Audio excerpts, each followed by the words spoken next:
पानदान जो हमारी तहजीब का निशान है, ये हमारी जैन जी नहीं जानती क्या है। ये खनक, ये छनकार, ये कोई धात का डब्बा नहीं बल्कि पानदान है।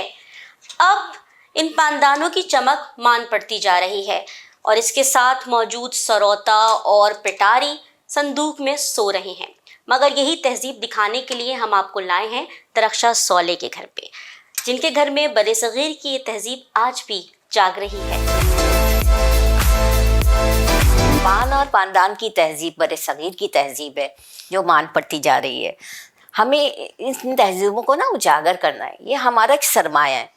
तो मेरा ताल्लुक़ यूपी से है, मेरी वालदा लखनऊ से बिलोंग करती थी, मेरे वालिद साहब का ताल्लुक़ रामपुर की नवाब फैमिली से था।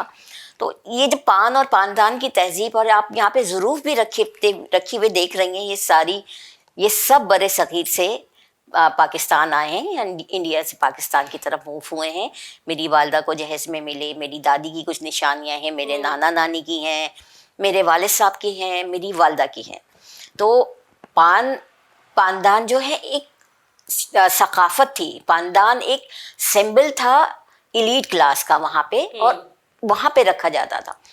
और ये जो जब यूपी या लखनऊ की तहजीब के हवाले से आप बात करते हैं तो कहा जाता था कि पान खाया नहीं जाता, पान का शौक रखा जाता था।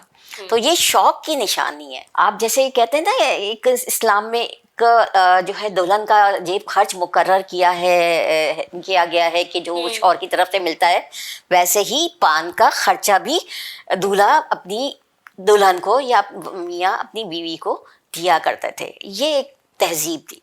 ये चीज़ आप देख रहे हैं, ये पिटारी है। Exactly. ये पान की पिटारी खिलाती। ये मुख्तलिफ होती हैं, छोटी ट्रैवलिंग की होती हैं, ये महफिलों की जान होती थी। महफिलें जब सजती थीं तो पान के बगैर नामुकम्मल समझी जाती थी। खाने चुन दिए जाते थे और ज़ियाफ़त हो जाती थी, उसके बाद पान पेश किए जाते थे।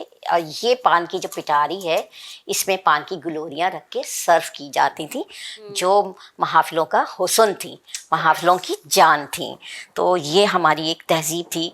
अभी भी पान का कल्चर तो आया है बड़े सगीर हिंद, पाक हिंद में, मतलब इधर आके अब कराची में आया है। जगह जगह पान के हमें कुछ शॉप्स नज़र आती हैं, कुछ खोखे नज़र आते हैं, सब चीज़ें, लोग पान खाते हुए भी नज़र आते हैं।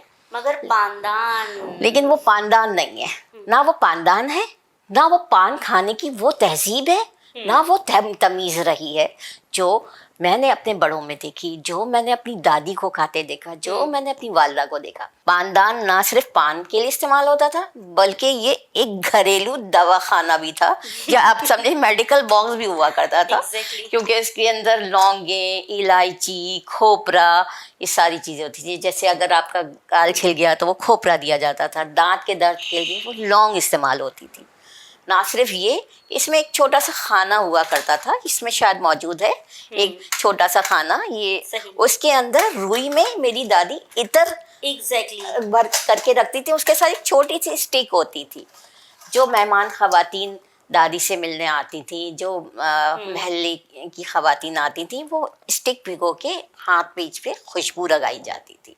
एक हुस्न था, एक रिवायत थी, एक तहजीब थी जो कहीं ना कहीं गुम हो गई। इस तहजीब को हमें ज़िंदा रखना है। एक स्टेटस सिंबल था पानदान, ठीक है।